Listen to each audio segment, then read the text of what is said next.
They don't send ambulances for broken hearts, just broken bodies. When help doesn't come, we assume we must break our own bones. We must make the outside reflect how it feels within. Maybe then they'll send help. Maybe then they'll listen. Maybe then they'll believe us when we say we hurt. Why can't the evidence of my ache be the way that I feel?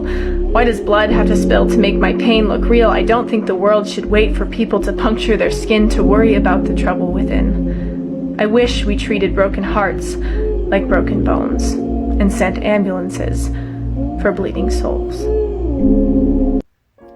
The worst part about having a sickness that exists only within my head isn't that no one else can see it. It's that I can't see it either. It's that I am unsure whether I believe myself when I say that something feels off between my ears. I am constantly pleading a case with my consciousness to prove that I am unwell.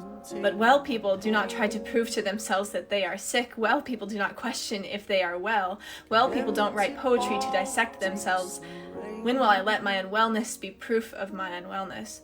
When will I let my ache be evidence of my ache? I don't need you to believe me when I say that I am unwell. For once, I just want to believe myself. I'm fresh out of the shower, and my skin smells like lavender, but something inside me feels rotten. Something about me feels permanently dirty, like the only solution would be to loosen the screws in my skull and pour lavender soap into my brain. Let the hot water run over my memories and wash them down the drain. If only it were that easy to forget you and myself in that day. But unfortunately, memory is the one stain that soap and water can't erase. When I say I am lonely, I don't mean I need more friends. I am lonely in a way that no amount of people can fix. Loneliness meets me in rooms crowded with voices and streets flooded with footsteps. You take my hand, and loneliness squeezes in the gap where I end, and you begin. I don't think that loneliness is a lack of company because I am not alone. It's just that I am the only one who knows exactly how it feels to live inside my head and inhabit my bones. I am lonely in the way that I will spend forever being me, and no one knows exactly what that means. So when I say that I am lonely, it is not a state of being alone, it's being trapped inside my body when it doesn't feel like home. I think we need to stop seeing each other.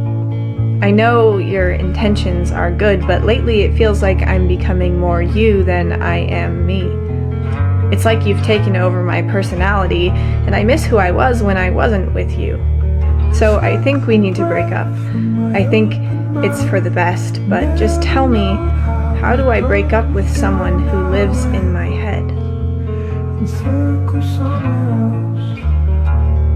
When you're driving a car and it starts running out of gas, the car doesn't slow down. Not until the tank is completely empty does everything shut down. I think for a long time I was a car with the gas light on, always on the edge of breaking down but still running full speed into disaster. No one knew that anything was wrong, until one day I just stopped.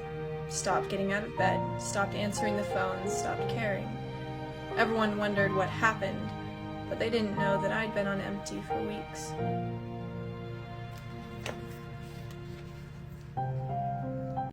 They say if one orange in the bowl is rotten, you should throw it out, because it won't take long before the rest of the fruit is spoiled.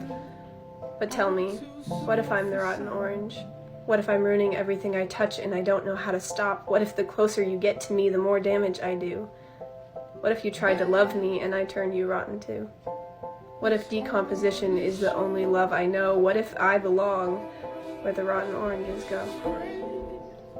Someone made a mistake when choosing the soundtrack for my movie. They gave me plenty of happy scenes, but the sad music constantly plays in the background. I'm living in this contradiction. I should be happy, but the tragic music in my mind is too loud. All is well, but the painful melody persists. How I should feel constantly wars with how I do feel, and the symphony inside always wins.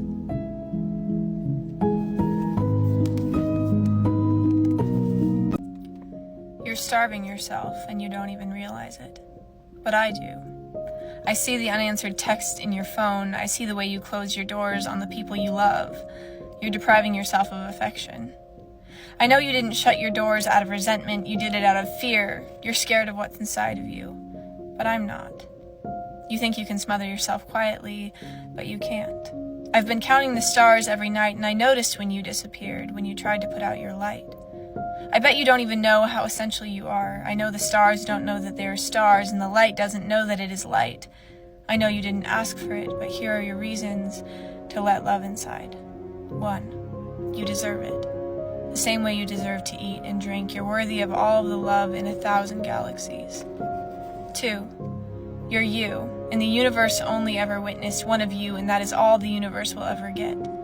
Please let the world return to you at least half of what you give. 3, most importantly, all the reasons you believe you are unlovable are all the reasons that you need love. Love will heal you in the places closed doors won't. So please, stop starving yourself of love. Please text your people back. You are deserving. All the parts you think are broken or missing, love will put them back. One of the most terrifying experiences is when you lose the feeling of feeling entirely. When the sparks that used to ignite you simply ricochet off your skin like waterlogged kindling. Every day seems to compound into a single impression of an uneventful existence. I think that is the reason we cling to the people and places that damage us. I would much rather spend the night with misery than spend the night alone.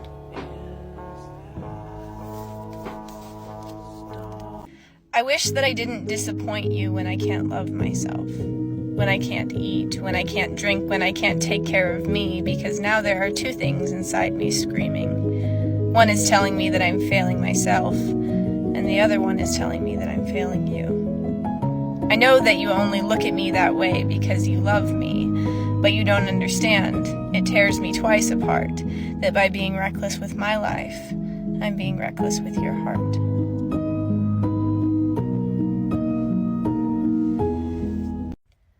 I'm trying to shake this sadness, but I can't help remembering that the sun is always setting somewhere, that someone has just said goodbye to their lover for the last time, someone else has just spent their final day with their dog, somewhere a child is learning how to be an adult far too soon, someone is hiding silent tears in their room. And although these events seem distant to some, they are constantly inches from my heart. Sometimes I think it is a curse to feel everyone else's pain the way I do. Sometimes I think it would be a greater curse not to. I think that you're a liar. I can't blame you. I know it's a curse to value kindness over honesty, to value another's well-being over your own. But still, I think that you're a liar. When you say that you're fine when you're dying inside, when you keep quiet out of fear of inconveniencing others, I think that you're a liar. But not the malicious kind. The kind that never knows when to stop people from stepping on your toes. The kind that will say that you're not hungry till the day that you starve. I think that you're a liar. And it can be our little secret. I think that you're a liar, but I want you to know someone sees it. They always told me to just wait for the sun to rise. But in my darkness, truthfully, I was always much more concerned with the moon than the sun. I do not need reminding that day will come again. I know that the sun will rise. More than that, I needed someone to remind me that even in my darkest parts of the night, there remains a little bit of light. Even when all else becomes dim, the moon remains bright. But I feel like I'm dying. But what happens when the enemy you're trying to escape is yourself? Where do you hide when your shadow is the most unkind? Where do you run for help? I haven't felt like myself lately.